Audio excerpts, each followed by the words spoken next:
Hello friends, आप सभी का हमारे YouTube channel SSC coaching centre में स्वागत है। तो चलिए स्टार्ट करते हैं। पहला सवाल है, ए ने 2 वर्षों के लिए 8% साधारण ब्याज पर बी से ऋण लिया। ऋण का मतलब है कुछ पैसे उधार लिए और ब्याज सहित कुल इतने चुका दिए।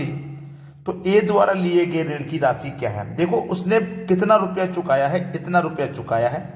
और ये जो रुपया उसने चुकाया है ये 8% की दर से चुकाया है। ठीक है, और कितने समय में चुकाया है? 2 वर्ष में। भाई 2 वर्ष के लिए उधार लिए थे। ठीक है, इतना क्लियर हुआ। साधारण ब्याज में क्या होता है? रेट जो है समान रहता है, ब्याज हर साल समान रहता है। तो आपका देखो ब्याज 8% का है, तो एक साल 8% का होगा तो दूसरी साल भी तो 8% होगा। तो इस तरीके से 2 साल का ब्याज 16% हो गया। ठीक है, और मूलधन आप जानते हैं अपने आप में क्या होता है, 100% में होता है। भाई जो भी प्रिंसिपल होता है, जो भी उधार लिया गया पैसा होगा वो अपने आप में 100% होगा। अब इस 100% पैसे को 16% की ब्याज सहित चुकाया है। तो ये जो चुकाया है इसमें हमारा मूलधन शामिल है, जो रुपया उधार लिया गया था वो शामिल है, और 16% का ब्याज इसमें शामिल है। हम 16% का ब्याज दे रहे हैं। तो 100% ये और 16% ये, तो उसने चुकाया कितना? 116%। 100% उधार लिया था उसे चुका रहा है, 16% का ब्याज चुका रहा है, टोटल 116% चुकाया जा रहा है। और यहाँ पर रुपए में कितना चुका रहा है? ये इतना चुका रहा है। ठीक है, तो 116% की वैल्यू इतने के बराबर है। लेकिन आपको राशि पूछी है, मतलब 100% का मान, तो कैसे निकालेंगे? इसमें इससे डिवाइड दे देंगे और 100% का मान निकालने के लिए 100 से हम गुना करेंगे। ठीक है, बस आपका आंसर आ जाएगा।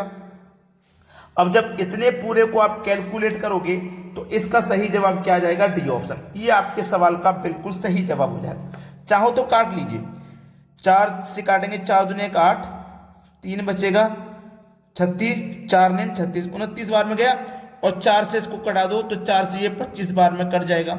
ठीक है, बिल्कुल इसी तरीके से फिर आप इससे इस संख्या को कटा देना, फिर उसका मल्टीप्लाई 25 से करोगे तो ये संख्या आ जाएगी। क्लियर हो गया ना? अब देखते हैं अगला सवाल।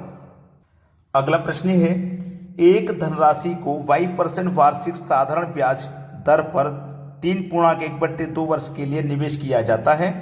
यदि इसे y+4% वार्षिक साधारण ब्याज पर निवेश किया गया होता तो 4,452 अधिक ब्याज प्राप्त होता। मूल राशि क्या है? देखिएगा, ध्यान देना मेरी एक बात पे कि ये जो समय दिया गया ना, ये 3.5 वर्ष है। 3.1/2 का 3.5 वर्ष, और ये कितना है? 4। तो 4 का आप गुना 3.5 से करोगे, भाई 4 का मल्टीप्लाई आप 3.5 से करोगे तो आपको कितना मिलेगा? 14 मिलेगा। ठीक है, कितना मिलेगा? 14 मिलेगा।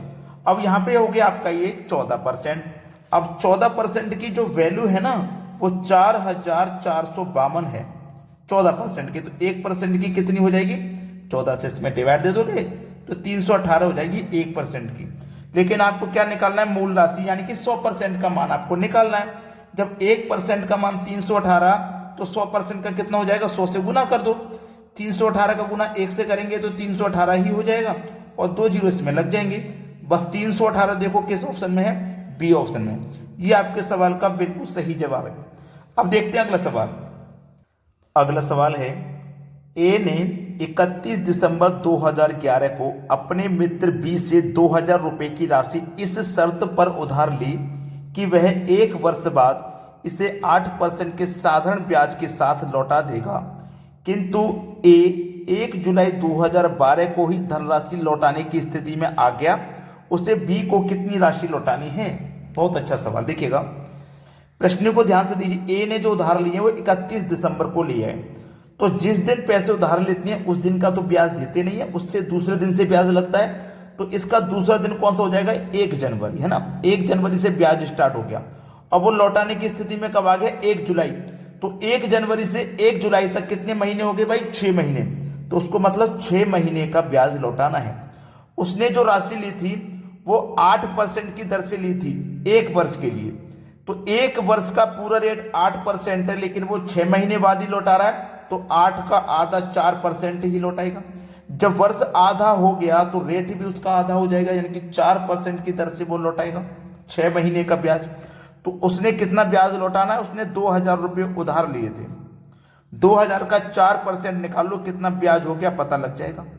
2 जीरो से 2 जीरो कटा दो, 20 का गुना 4 से कर दो, यानी कि 80 रुपया ब्याज बना। 80 रुपया ब्याज देना है उसको।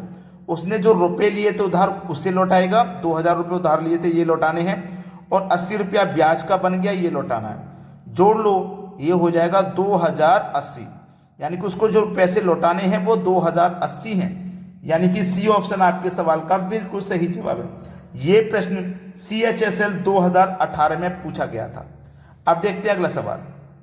अगला प्रश्न है, कोई धनराशि 8% साधारण ब्याज की दर पर 35 वर्षों में स्वयं का 79/16 गुना हो जाता है। R का मान ज्ञात करो। 79/16 गुना, इसका मतलब ये हुआ कि प्रिंसिपल आपका 16 रुपये था, तो अमाउंट हो गया 16 से बढ़ के 79। ठीक है, 16 रुपये की राशि थी वो बढ़कर के हो गई 79। तो इस पे ब्याज कितने का लगा है भाई, कितना ब्याज उसको मिल गया, 63 रुपये का ब्याज मिल गया। ये जो ब्याज 63 रुपये मिला है ये कितने समय में मिला है, 35 वर्षों में मिला है। ये जो 63 रुपये का ब्याज मिला है ना, ये 35 वर्षों में मिल रहा है।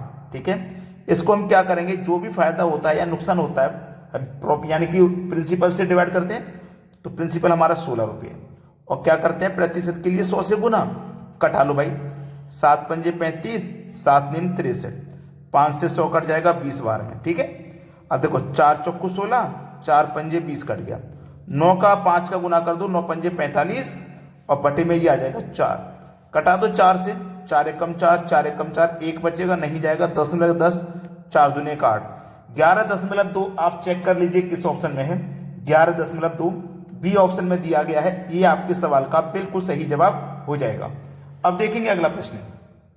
अगला प्रश्न है, कोई निश्चित राशि साधारण ब्याज पर निवेश की गई थी, 5 वर्ष के उपरांत होने वाला मिश्र धन 3 वर्ष में प्राप्त होने वाला मिश्र धन का 1/1/4 गुना था, ब्याज की प्रतिशत दर थी।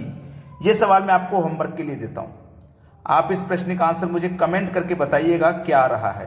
ठीक है, और चलिए मैं इसका आंसर भी आपको बता देता हूं। 20%, जिस किसी बच्चे का आंसर 20% आएगा समझ लो कैलकुलेशन सही की है, अगर कुछ और आ रहा है तो कैलकुलेशन गलत की गई है। ठीक है, चलिए आपको क्या करना है, वीडियो को लाइक करना है और शेयर करना है, इतना काम बस आपको दोस्तों करना है। ठीक है दोस्तों, धन्यवाद।